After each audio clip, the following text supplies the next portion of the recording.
मंगल का नीच का होकर के दशम भाव में होना, यानी कि आपके कार्यक्षेत्र के भाव में होना कैसा रहेगा, क्या कुछ परिणाम लेकर के आएगा आप सबके लिए।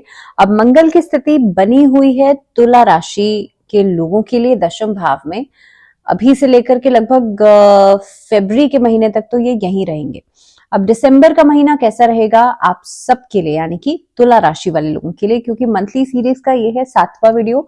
7th वीडियो में हम बात कर रहे हैं तुला राशि और लिब्रंस के लिए दिसंबर 2024 साल का आखिरी महीना है, कैसा रहेगा, क्या कुछ परिस्थितियां लेकर के आएगा। कई सारे बदलाव इस महीने में भी हो रहे हैं, सूर्य तो बदलते ही हैं अपनी चाल, लेकिन दिसंबर के महीने की बात की जाए तो महीने की शुरुआत में ही शुक्र का ट्रांजिट होगा। अब अगर 1 दिसंबर का मैं चार्ट आपसे बात करूं तो चार्ट आपकी स्क्रीन पर रहेगा। गुरु जो है वो यहाँ पे अष्टम भाव में तो है ही, शनि राहु की पोजीशन भी सेम है, शुक्र जो है वो 4th हाउस में है और मंगल उनके ऑपोजिट में दशम भाव में बैठे हैं। सूर्य बुध का कंजंक्ट है यहाँ पर 2nd हाउस में, और केतु जो है वो अपनी पुरानी पोजीशन में ही है, यानी कि 12th हाउस में है। अब सबसे पहले आपका कार्यक्षेत्र अगर हम समझें तो कार्यक्षेत्र के हिसाब से देखिए महीने की शुरुआत में, क्योंकि शनि जो है वो पंचम भाव में बैठे हैं, ये महीना आपके लिए, क्योंकि शनि तो लंबे समय से बैठे ही हैं लेकिन शनि अब मार्गी हो गए हैं, तो नवंबर 15 को मार्गी हुए थे और दिसंबर के महीने की हम बात कर रहे हैं, तो जाहिर सी बात है स्लो मूविंग प्लैनेट है ना, तो धीरे धीरे करके इम्पैक्ट देंगे। तो इसीलिए दिसंबर की शुरुआत भी आपके लिए, क्योंकि पंचम दृष्टि से एकादश भाव को देखेंगे तो दिसंबर की शुरुआत आपके लिए बहुत स्लो पेस पे हो सकती है। आप लोग अगर सोच रहे थे कि भाई मैं कुछ नया शुरू करूं, कुछ ऑलरेडी चलते हुए काम में कुछ तेजी लाऊं, तो भाई वो तेजी अभी फिलहाल के समय में तो आने से रही, लेकिन हाँ एक अगर मैं बात करूं नौकरी की, कार्यक्षेत्र की, तो यहाँ पर एक दबाव, एक प्रेशर आपके ऊपर जो है वो बना रह सकता है in terms of your work. काम के सिलसिले में यात्रा कम करेंगे तो अच्छा रहेगा, अगर यात्रा बहुत ज्यादा करते हैं तो उससे भी परेशानियां बढ़ेंगी, उसका सीधा सीधा असर आपके स्वास्थ्य पर पड़ेगा। तो इसीलिए काम के सिलसिले में, नौकरी के सिलसिले में तो हो सकता है भाई बॉसेस कह रहे हैं तो आपको जाना ही पड़ेगा, लेकिन अगर आप खुद का व्यापार करते हैं तो ऐसे सिलसिले में इस अवधि में यात्रा करना बहुत प्रोडक्टिव नहीं रहेगा, बहुत कुछ खास लेकर के नहीं आएगा, तो अगर यात्रा कर रहे हैं तो बचिएगा।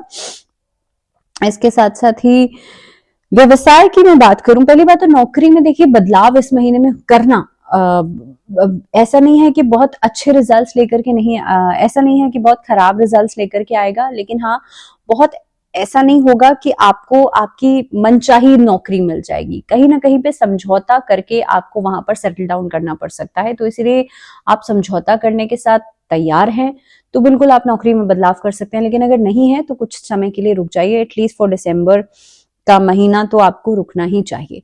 अब बात कर लेते हैं व्यवसाय की, तो व्यवसाय के लिहाज से इस महीने में आपको अच्छे लाभ या अच्छे परिणाम तो मिलेंगे, साझेदारी से बचना चाहिए। व्यवसाय के रूप में देखा जाए तो लगभग आपके लिए महीने का मिड के बाद आपके लिए चीजें बेहतर होना शुरू होंगी, लेकिन अगर आप साझेदारी में काम करते हैं, पार्टनरशिप में काम करते हैं, तो वहां पर डिस्प्यूट्स, लड़ाई झगड़े, वाद विवाद होने के चांसेस ज्यादा बनते हैं। मल्टी लेवल बिजनेस अगर कर रहे हैं, अलग अलग तरह के बिजनेसेस में खुद को इन्वॉल्व कर रहे हैं, मल्टी लेवल बिजनेस करते हैं, तो ऐसी स्थिति से बचिएगा। यहाँ पर या अगर आप ऑलरेडी जो लोग कर रहे हैं वो तो बंद तो नहीं कर सकते ना, लेकिन हाँ अगर करने के बारे में सोच रहे हैं तो उसको अवॉइड कर दीजिए अभी at this point of time में। ये नहीं कह रही हूँ आगे लॉन्ग रन में अच्छा नहीं है, लेकिन हाँ अभी इस महीने के अंदर अच्छा नहीं है। और जो लोग कर रहे हैं उनको इस अवधि में कोई बड़े डिसीजंस लेने से बचना चाहिए, यानी कि ओवरसीज काम करना शुरू कर दें, कोई बड़ी फैक्ट्री लगा लें, कोई बड़ा काम कर दें, कोई नई डील कर दें, ऐसे डिसीजंस को लेने से आपको इस अवधि में बचना चाहिए। इस टाइम पीरियड में आपके लिए प्रॉफिट तो होगा, लेकिन धीरे धीरे करके, जैसे मैंने कहा शनि का इम्पैक्ट पूरा पूरा रहेगा, पंचम भाव में है तो 11th हाउस पे भी पड़ेगा, लेकिन साथ ही में आपके लिए देखिए यहाँ पे गुरु का भी अष्टम भाव में होना एक अहम भूमिका निभा रहा है, और इसके लिहाज से अगर देखा जाए तो नई अपॉर्चुनिटीज मिलने के लिए थोड़ा समय भी लगेगा और चीजें बहुत स्लो पेस पे हो रही हैं, तो इसलिए आपको इस अवधि में सावधान रहना बहुत ज्यादा जरूरी है। कुछ भी नया कर रहे हैं, कोई भी नए व्यक्ति के साथ आप कोई डील कर रहे हैं, थोड़ा सा अलर्ट हो जाइएगा। अब बात करते हैं आपके लिए आर्थिक स्थिति के लिहाज से ये महीना कैसा रहेगा। देखिए, पिछले महीने से अगर मैं कंपेयर कर रही हूं तो इस महीने में बृहस्पति का अष्टम भाव में होना बहुत हद तक अच्छे परिणाम तो लेकर के नहीं आएगा, क्योंकि ऑलरेडी बृहस्पति की पोजीशन भी वही है। यहाँ पर आपके लिए जो शनि है उनकी पोजीशन भी यही है। खर्चों में बढ़ोतरी इस महीने में लगभग 14 तारीख के बाद से होनी शुरू हो जाएगी, और आप देखेंगे ये जो समय हो सकता है, पैसा आप कमाने के बारे में हो सकता है थोड़ा कम सोचे, लेकिन जो फिजूल खर्ची है वो होती हुई ज्यादा दिखाई देती है। इसकी वजह से आप आगे बढ़ने के लिए उतना ज्यादा मोटिवेट नहीं हो पाएंगे जब आप देखेंगे कि इनकम सोर्स ही नहीं बढ़ रहा है। इसके अलावा आपको इस अवधि में प्रतिस्पर्धा में अगर किसी तरह का कंपटीशन है तो उससे बचना चाहिए, क्योंकि unnecessary competition, I am not saying कि कंपटीशन अच्छा नहीं होता है, कई बार तो कंपटीशन आगे बढ़ने के लिए बहुत जरूरी होता है, लेकिन अननेसेसरी अगर आप लोगों के साथ कंपीट कर रहे हैं, तो अगर आप जेलसी में आकर के किसी के साथ कंपीट कर रहे हैं तो उससे नुकसान आप ही का होगा और ये आपको आर्थिक रूप से चोट पहुंचा सकता है। तो इसलिए आपको इस अवधि में सतर्क रहना बेहद जरूरी है। रणनीतियां बनाकर के जितना चलेंगे उतना बेहतर रहेगा। अचानक से कोई भी डिसीजन कर लिया, अचानक से कुछ भी आपने इन्वेस्टमेंट कर दिया, ये आपके लिए प्रॉफिटेबल नहीं रहेगा। इनफैक्ट यात्रा करना, बिना वजह की यात्रा करना भी खर्चों में बढ़ोतरी करेगा। स्वास्थ्य के लिहाज से बात की जाए तो इस महीने के अंदर, क्योंकि छठे भाव के स्वामी बृहस्पति अष्टम भाव में है, संक्रमण, एलर्जी, आंखों से जुड़ी हुई परेशानी, ये आपके सामने आ सकती है। इनफैक्ट जिन बच्चों को, मैं बात कर रही हूँ बच्चों की, टीनेज से कम के जो बच्चे हैं जिनको मोटापे की शिकायत है, ओबेसिटी की शिकायत है, वो इस महीने में अपने खान पान का जरूर ध्यान रखेंगे। जितना हो सकता है आप स्वास्थ्य का ध्यान, अपने फिटनेस का ध्यान अपने रेगुलर रूटीन में जरूरी है कि फिटनेस को ऐड कर लीजिए। लेकिन इस महीने के अंदर क्योंकि मंगल भी बहुत अच्छी अवस्था में नहीं है, मंगल अभी नीच के हैं, तो इसलिए कई सारे प्लैनेट्स ऐसे हैं जो, एक तो भाव बहुत अच्छा नहीं है, दूसरी बात मंगल की स्थिति भी अच्छी नहीं है, तो इसीलिए जो अगर स्वास्थ्य के लिहाज से मैं बात कर रही हूँ तो यहाँ पर संघर्ष हो सकता है। अब छोटी सी चीज आप यहाँ पर कर सकते हैं, अगर आप स्वास्थ्य में बेहतरी चाहते हैं तो हनुमान जी के समक्ष एक चमेली के तेल का दीपक जलाना शुरू कर दीजिए और पंचमुखी हनुमान जी के दर्शन करना शुरू कर दीजिए मंगलवार और शनिवार। रोज कर सके तो बहुत ही अच्छा है, और अगर आप मंदिर नहीं जा सकते तो अपने घर में ले आइए पंचमुखी हनुमान जी, और घर के नॉर्थ ईस्ट में रखिएगा, लाल आसन पर विराजमान कीजिएगा, और साउथ फेसिंग होकर के हमेशा हनुमान जी की कोई भी प्रतिमा आप रखेंगे तो साउथ फेसिंग होना चाहिए उनका, और नॉर्थ ईस्ट में आपको स्थापित करनी चाहिए। ये कर लीजिएगा, आपकी सेहत धीरे धीरे करके बेहतर होना शुरू हो जाएगी। और हाँ, एक छोटी सी चीज, क्योंकि कई बार कई सारी रेमेडीज, क्योंकि वास्तु के ऊपर हम रेगुलरली बात तो करते नहीं है, तो कई बार कई सारी रेमेडीज मैं बताती हूँ, तो I was getting a question कि कई बार लोग देवी देवताओं की मूर्तियां या तस्वीरें बेडरूम में भी रख लेते हैं। जगह की कमी होने के कारण कई बार मान लीजिए एक रूम है या 2 रूम है, या वहां पे नॉर्थ ईस्ट नहीं बन रहा है, मान लीजिए ये परेशानी आती है कि मान लीजिए बेडरूम में नॉर्थ ईस्ट पड़ रहा है, तो आप बेडरूम में ही आप पूजा का स्थान बना लेंगे। ऐसा नहीं होना चाहिए। कभी भी किसी भी देवी देवता की तस्वीरें आप बेडरूम में नहीं रखेंगे, तो और खासतौर पर हनुमान जी की, तो किसी भी देवी देवता की तस्वीरें बेडरूम में रखना वास्तु दोष माना जाता है। आप सिर्फ राधा कृष्ण की तस्वीर, जिसको आप पूज नहीं रहे हैं, वो तस्वीर आप बेडरूम में लगा सकते हैं। बात करते हैं रिश्तों की, और सबसे पहले अगर मैं लव रिलेशनशिप्स की बात करूं तो आपके लिए महीना बढ़िया रहेगा। चंद्र राशि के हिसाब से देखिए, बृहस्पति तो अष्टम भाव में है, लेकिन पंचम भाव में शनि भी है, इसलिए आकर्षण की कमी तो रहेगी, लेकिन रिश्ता अच्छा चलेगा। एक दूसरे के प्रति रिस्पॉन्सिबिलिटीज को भी समझेंगे और उसे निभाएंगे भी। ये महीना काफी हद तक एक दूसरे को डोमिनेट करने का हो सकता है। आपके पार्टनर भी कोशिश करेंगे, आप भी कोशिश करेंगे डोमिनेट करने की, जिसकी वजह से कलह कलेश कभी कभार हो सकती है। लेकिन अगर मैं लॉन्ग रन की बात करूं तो ऐसी परिस्थितियां नहीं बनती हैं।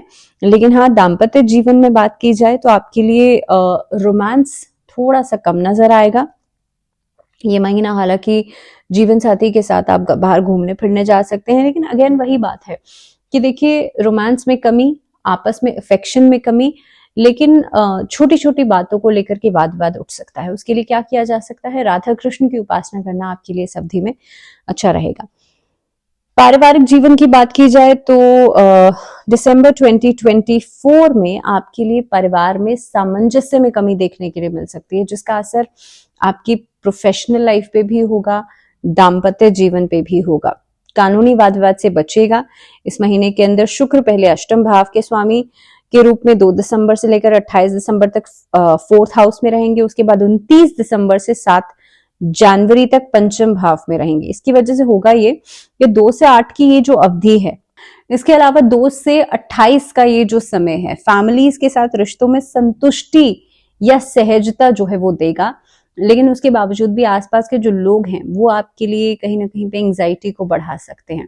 लेकिन वही बात है कि जितना आप एफर्ट डाल रहे हैं उसकी वजह से संतुष्टि तो रहेगी। स्टूडेंट्स के लिए अगर बात की जाए तो पंचम में शनि बैठे हैं, शनि मार्गी हो चुके हैं, डेफिनेटली मेहनत कराएंगे आप इस महीने के अंदर। जो बच्चे अकेडमिकली बहुत कुछ करना चाहते हैं ना, उनके लिए कई सारी करियर अपॉर्चुनिटीज खुल रही हैं। आपके लिए पहली बात तो विदेश जाने के मौके मिल सकते हैं। आप कहेंगे मैंने कहा था यात्रा नहीं करनी है, लेकिन स्टूडेंट्स जो हैं पढ़ाई के लिए यात्रा कर सकते हैं। काम में या नौकरी में, व्यवसाय में, नौकरी में भी आपको करनी ही पड़ेगी, मजबूरी है, लेकिन हाँ व्यवसाय में अगर आप कर रहे हैं तो वहां पर प्रोडक्टिविटी नहीं आ पाएगी। लेकिन स्टूडेंट्स के लिए बाहर जाकर के पढ़ाई करना है, यानी कि ओवरसीज जो लोग वीजा के लिए इंतजार कर रहे हैं या बाहर जाकर के पढ़ाई करना चाहते हैं, किसी और स्टेट में जाकर के पढ़ाई करना चाह रहे हैं, आप लोगों के लिए समय अच्छा दिखाई दे रहा है। इस महीने के अंदर स्टूडेंट्स को थोड़ा सा एक्स्ट्रा एफर्ट तो डालनी पड़ेगी, लेकिन रिजल्ट्स बहुत पॉजिटिव मिलेंगे। शेयर मार्केट की बात की जाए तो ये महीना शेयर मार्केट के हिसाब से बहुत बढ़िया नहीं रहेगा, सो आई वुड सजेस्ट आप अवॉइड करेंगे तो अच्छा है। ओम गण गणपतये नमः इस मंत्र का जप 21 बार कीजिएगा daily. I am saying it daily करना है, क्योंकि आपने देखा होगा मैंने पहले पॉइंट से शुरू करके लास्ट पॉइंट तक हर जगह में कुछ न कुछ नेगेटिव जरूर बोला है। और इसमें कई सारे लोग ये भी बोलेंगे कि भाई सब कुछ नेगेटिव ही बोल दिया। अब जो चीज जैसी है तो डेफिनेटली वही कहा जाएगा, लेकिन हाँ यहाँ पर कुछ एस्पेक्ट्स ऐसे बनते हैं जिसको आप पॉजिटिव कर सकते हैं। पहली बात तो अपनी सोच अगर आप सकारात्मक रखेंगे, अपना जो मोटिव है उसको अगर आप सकारात्मक रखेंगे तो डेफिनेटली आपके लिए चीजें पॉजिटिव होंगी। और सबसे जरूरी बात कि प्लैनेट्स की हमेशा कुछ ट्रेड्स को अगर आप समझते हैं कि मान लीजिए शनि का इम्पैक्ट खराब हो रहा है, तो आप घर में जो फीमेल्स हैं उनको आप रिस्पेक्ट करना शुरू कर दीजिए। घर में जो लेबर्स हैं या घर में जो डोमेस्टिक हेल्प के लिए लोग हैं उनको आप कुछ डोनेट करना शुरू कर दीजिए। आपके घर से जब भी वो डोमेस्टिक हेल्प जा रही है बाहर, तो उसके मन में किसी तरह की नकारात्मकता नहीं होनी चाहिए। ऐसा नहीं है आपने डांटा और वो चली गई, तो उससे होगा ये कि उसका खराब इम्पैक्ट आपके ऊपर पड़ेगा और आपका शनि उससे और खराब होगा। तो ये कुछ चीजें या कुछ डेली रूटीन के रिचुअल्स करके भी आप अपने प्लैनेट्स को मजबूत कर सकते हैं। तो कहने का मतलब यही है कि बेशक से मैंने नेगेटिव बोला हो, पॉजिटिव बोला हो, या आपको जो भी जिस भी तरीके से आप इसे इंटरप्रिटेट कर रहे हैं, लेकिन बेसिक कुछ चीजें अपने डेली रूटीन में बदलाव करके आप इन्हें बदल भी सकते हैं। और सबसे जरूरी बात यह है कि इस महीने के अंदर गायत्री मंत्र का जप करना स्टूडेंट्स के लिए, जो लोग शिक्षा के क्षेत्र से जुड़े हुए हैं उन लोगों के लिए, व्यवसाय जो कर रहे हैं उन लोगों के लिए, नौकरी पेशा जो लोग हैं उन लोगों के लिए बहुत ही बढ़िया रिजल्ट्स लेकर के आएगा। तो गायत्री मंत्र का चैंट डेली 21 बार या 11 बार आप लोग जरूर करें। 108 बार कर सकते हैं तो बहुत अच्छा रहेगा। जिनका कॉन्फिडेंस की कमी है, सूर्य गायत्री मंत्र का जप कर सकते हैं आप लोग। इनफैक्ट इस महीने के अंदर कोशिश कीजिएगा जितना ज्यादा अर्ली मॉर्निंग उठने की प्रैक्टिस करेंगे, ये आपके लिए बहुत बेनिफिशियल रहेगा। तो ये कुछ रेमेडीज हैं जो कि लिब्रा यानी कि तुला राशि वाले लोग इस महीने में कर सकते हैं। This was all about this video. फिलहाल दीजिए इजाजत, जुड़े रहिए चैनल के साथ। अगली वीडियो में बात करेंगे स्कॉर्पियोज, और आई थिंक वीडियोस थोड़ी थोड़ी लेट हो रही हैं, but we'll try to complete it during this month. So stay tuned, stay connected till the next video. Thank you so much.